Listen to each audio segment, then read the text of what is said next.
Hello everyone. Welcome to 3 lecture of International Financial Management. In the previous lecture, we have discussed the difference between domestic and international financial management. We also understood the scope and objectives of international financial management. We saw how crucial exchange rates are in influencing international trade and financial decisions. Building on that, in today's lecture, we will go back in times and understand how money was exchanged in earlier periods and how international trade was conducted before modern financial system developed. We will begin with systems like the gold species or gold coin standard, where central banks were not yet fully developed, and then see how they gradually evolved during the gold bullion standard. So, let us now explore the background and the early stages of the international monetary system. When we study the evolution of international monetary system, it is important to understand how countries originally settled international payments. In the early stages of global trade, there was no organized international monetary system. Each country had its own currency system. In many countries, gold and silver coins circulated as money. The value of these coins depended on the quantity of metal contained in them. One of the earliest forms of the gold standard was the gold species standard. Under this system, the money circulating in the economy consisted mainly of gold coins. Each coin contained a fixed quantity of gold and therefore its value depended on the gold content. People used these coins for everyday transactions such as buying goods and services. Since the coins themselves were made of gold, they had intrinsic value. In some countries, both gold and silver coins circulated together. This was known as the bimetallic standard, where both metals served as money. The payment between countries were often settled using precious metals such as gold and silver. Because international trade required payments between countries, traders often had to transport gold or silver physically across borders. This process was expensive, slow and risky. Imagine a British trader buying cotton from an American exporter in the 18th or 19th century. If payment had to be made in gold, the trader would have to physically ship gold across Atlantic Ocean. Now, ships could sink, could be attacked by pirates, or the cargo could be stolen. This made international trade complicated and costly. To solve this problem, wealthy merchant banking families began to develop systems that allowed international payments without transporting precious metals every time. Large merchant banking families such as the Rothschild family and the Barings family created international financial networks that helped facilitate trade between countries. It is important to understand that these were not central banks or government institutions. They were private merchant banks operated by wealthy families. However, they had branches or trusted partners in major trading cities such as London, Paris, Amsterdam and New York. Because of these international networks, they could arrange payments between traders in different countries. These merchant banks developed financial instruments such as bills of exchange, letters of credit and promissory notes. These instruments acted as written promises or instructions for payments and allowed traders to settle international transactions without physically transporting gold every time. Through these instruments, merchant banks created a system of international credit and payments and greatly reduce the need to move precious metals across countries. Now, let us understand bills of exchange with help of an example. Let us say that there is a British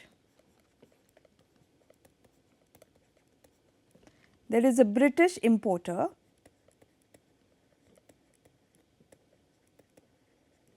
and he is buying goods from an American exporter. Now, when he is buying goods from the American exporter, he might give the payment through gold by transferring gold, but this can be very risky and it can be slow also. So, hence in this case the bills of exchange mechanism comes into play.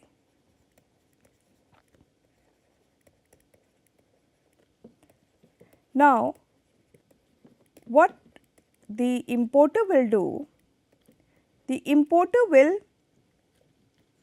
reach bank at London and this British importer will ask the London bank to issue bills of exchange.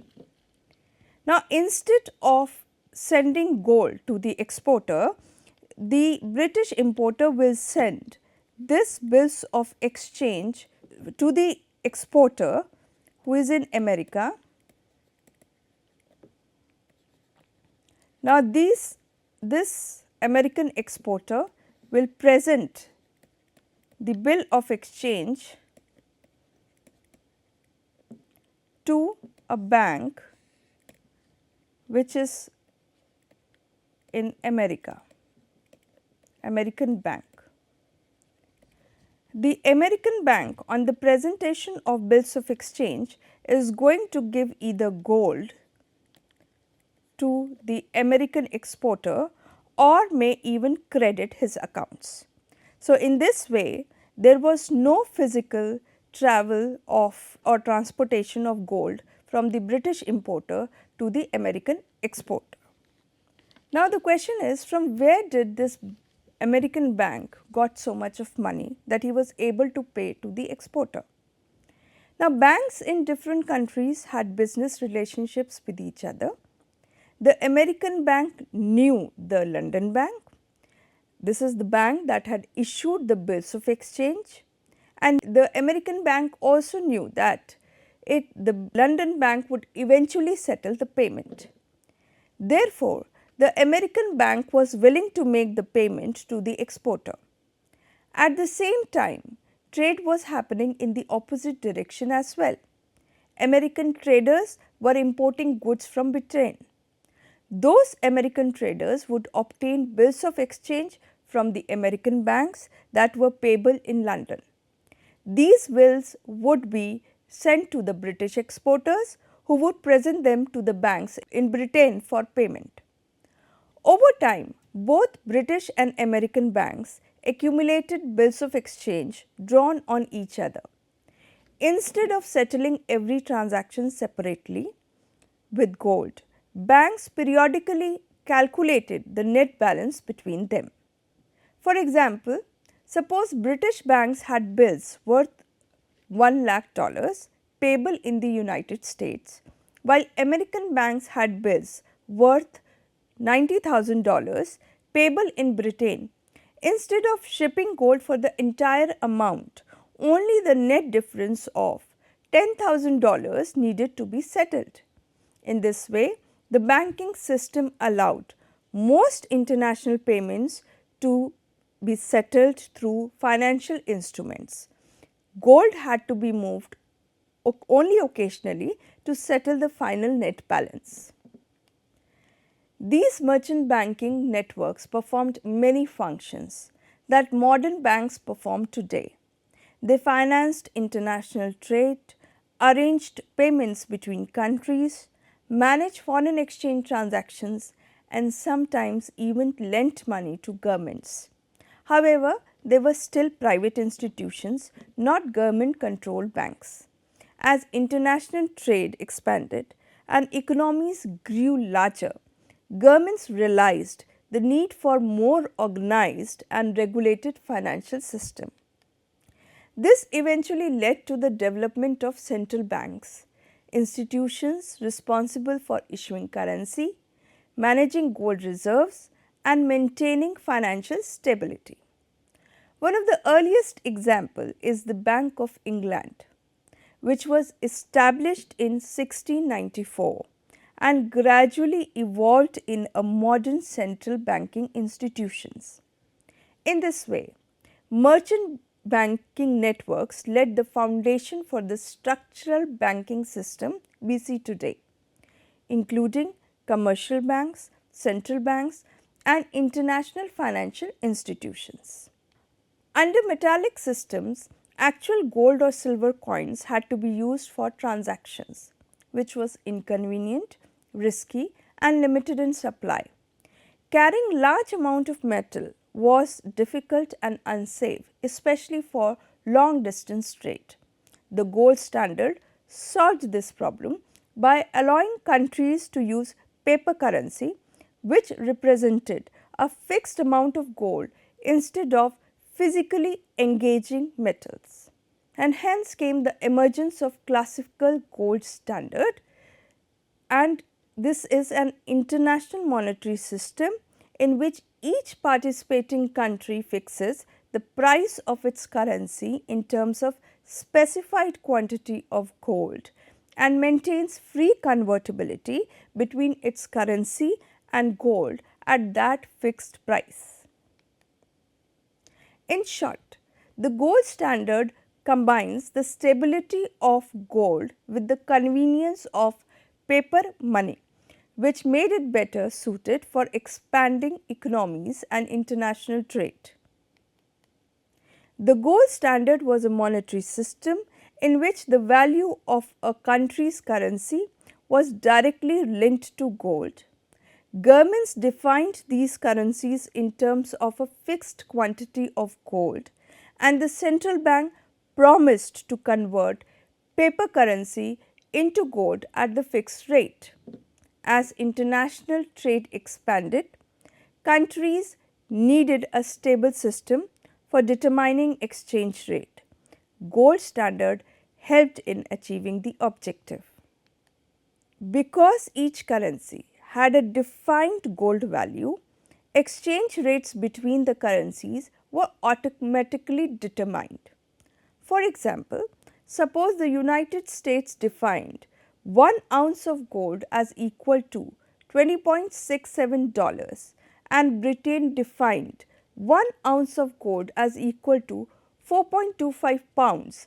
Since both currencies were linked to gold, the exchange rate between them could easily be calculated. In this case, 1 British pound would be equal to approximately 4.86 US dollars. The modern gold standard began in the 19th century.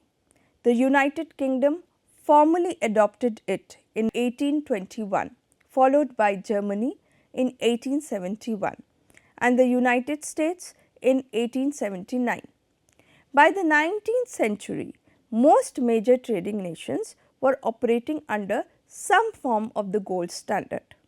Because exchange rates were stable under this system, international trade and investment expanded significantly.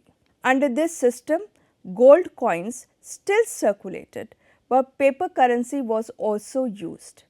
The key feature was that any citizen could convert paper money into gold coins at the official rate.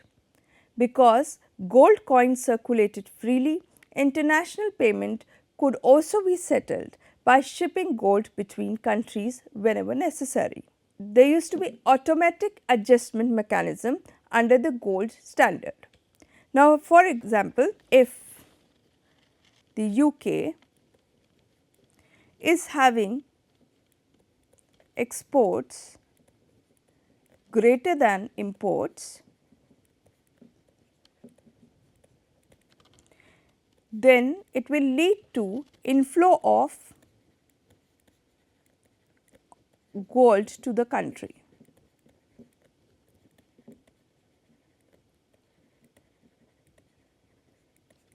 Now, this inflow of gold will increase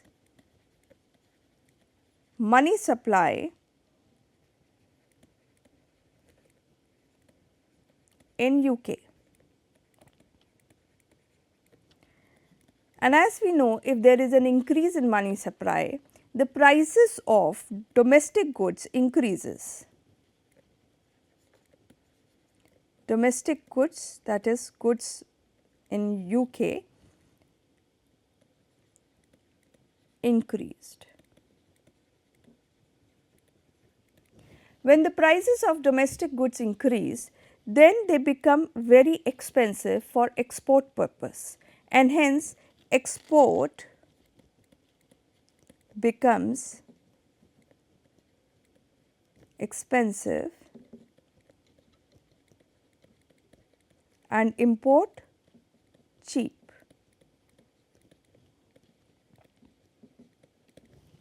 Now, eventually what will happen? The exports will now be less than imports. So, trade surplus gets corrected.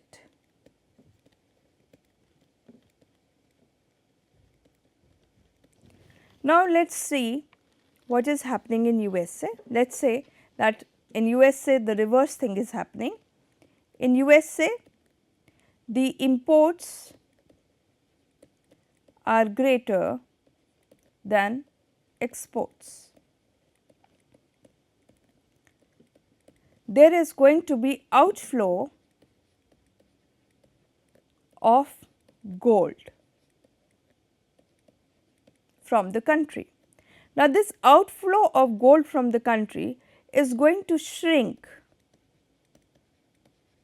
the money supply in USA, and hence what will happen? The prices of domestic goods in USA will reduce, and hence the exports, because the prices in domestic goods will reduce, so they will qualify for cheaper exports. So, hence exports will become cheaper and imports expensive.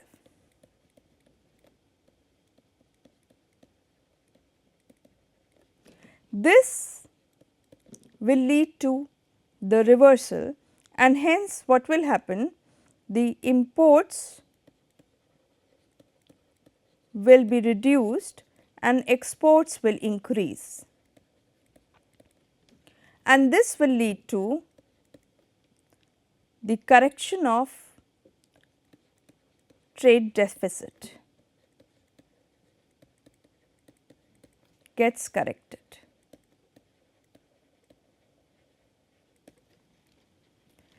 So, this is how there used to be automatic adjustment mechanism under the gold standard.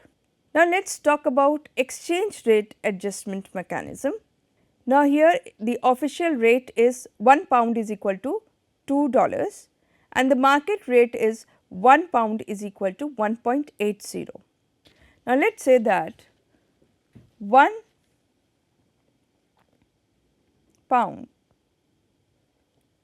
will be equal to $2. This is the formal exchange rate. Now, let us say due to demand and supply in the market of import and export, in the market there is a change in the value of dollar and pound, and dollar got appreciated. So, now £1 is equal to $1.80. Now, here if a trader wants $1,000, then he has two ways to get it. One is through the market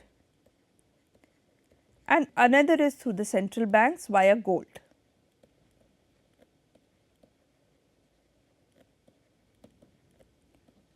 If he wants $1,000 and he chooses the market, then he has to pay 555.56 pounds to get $1,000.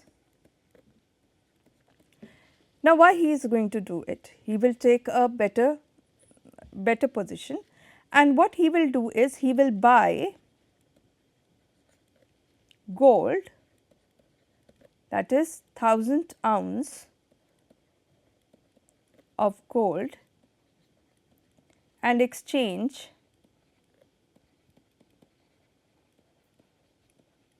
£500. This gold he will buy from the central bank. He will ship the gold and convert 1000 ounce into $1,000 from Central Bank of America. In this way, all the traders are going to do the same thing, because they are going to spend less money if they have to buy dollars. So, they will go from the route of central bank by buying gold. Now, here in this, what will happen? The demand for dollars in market will reduce, and it will continue till the equilibrium is reached and 1 pound again becomes equal to $2. Next is that there were some rules for gold standard to function. For the gold standard to work effectively, countries had to follow certain basic rules. First, governments had to establish a fixed conversion rate between their currency and gold. This meant that anyone holding paper currency could exchange it for gold at the official rate. Second, country had to allow the free movement of gold across national borders. Gold had to be able to flow from one country to another in response to the international payments. Third, the supply of money in the economy had to be linked to the country's gold reserve. This gold reserves declined, the money supply had to increase, and if gold reserves increased, the money supply could expand. These rules ensured that the system remained stable and that the automatic adjustment mechanism could function properly. Now, there has been a variation in gold standard known as gold bullion standard. Under this system, gold coins were withdrawn from everyday circulation. Instead, paper currency was used for daily transactions. However, the currency was still convertible into gold bullion, meaning gold bars. Usually, the minimum amount required for conversion of this gold bullion was very large, often around 400 ounces. The minimum quantity required for conversion was so large that ordinary individuals usually could not request conversion. Because of this requirement, only banks, institutions or wealthy individuals could convert paper currency into gold. The central bank guaranteed that the paper currency could be exchanged for gold bullion at a fixed price. This maintained the link between the currency and gold, even though gold was no longer used in everyday transactions. For example, if 1 British pound represented 2 ounces of gold and 1 US dollar represented 1 ounce of gold, the exchange rate between the two currencies would automatically be $2 equal to 1 pound. In this system, gold served mainly as a reserve asset held by central banks.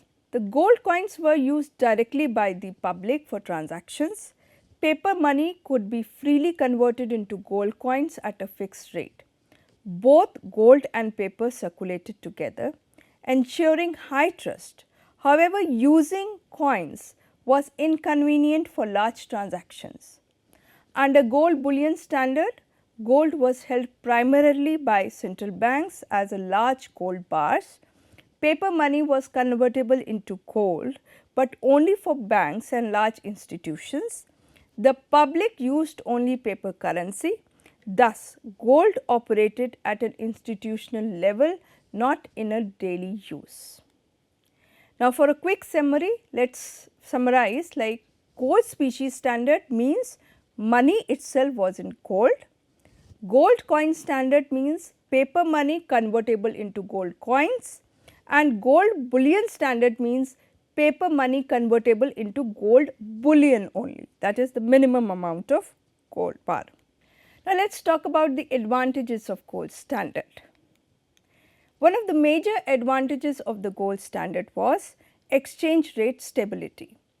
Stable exchange rates made international trade easier because business did not have to worry about large currency fluctuation. The system also imposed discipline on governments. Since the money supply depended on gold reserves, governments could not easily print excessive money.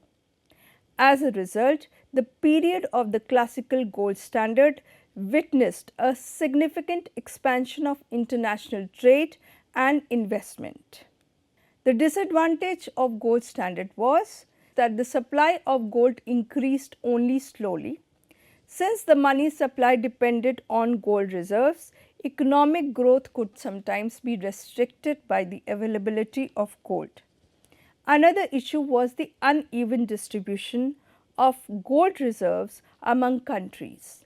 Nations with large reserves had stronger economic positions than countries with limited gold. Maintaining the gold standard also required strict monetary discipline.